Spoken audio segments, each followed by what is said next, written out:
Our next poet is Ruth Ballard. She is 15 years old. She's a sophomore at Littleton High School. She won first place in the 2012 Massachusetts Science Poetry Contest.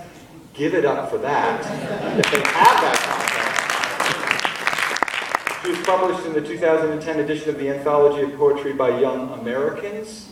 She has been coming to Grub Street for a year and a half and is a member of Grub Street's Teen Slam Poetry team. She's grateful to Grub Street's Young Adult Writers Program, and in particular Reggie Gibson for his guidance in spoken word. And I'll also just mention parenthetically that Grub Street is also a sponsor of today, so we owe them a great thanks too.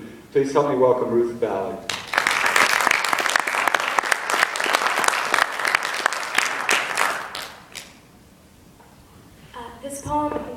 This poem is called Subway. Behold the ever-expansive underground sky, with plexiglass scratches for stars exploding into halogen lightning and a rumbling thunder that only stops when we do.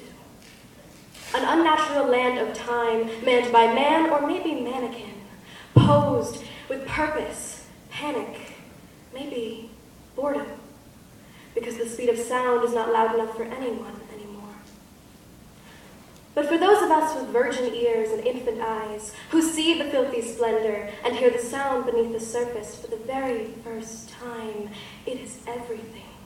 A labyrinth we can trust but not understand, a capsule cradled in a strong dark hand. We are far too young to know what rats are. The first time I rode the subway, I was 5. I thought it was a spaceship because the world above it was so alien. I didn't know there were buildings taller than trees or glass panels smoother than skies. I didn't know why everyone clutched their bags so tightly, like an extra appendage that falls off when you're not looking. The next time I rode the subway, I was 12, and I had just learned how to be afraid. Every surface had a name: sickness, madness, dirty. The city was screaming with disease and loneliness, but no more than my own home.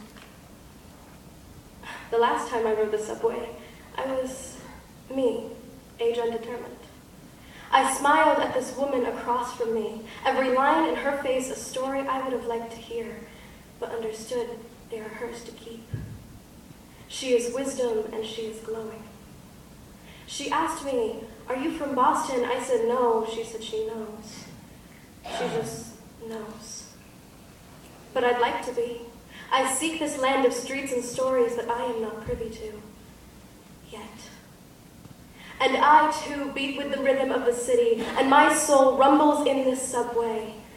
And even in a capsule in the pit of an urban stomach, I can feel every step above me, feel every presence and every building in Boston. So perhaps I don't come from Boston. But Boston comes from you, and you, and you. And maybe Boston comes from me.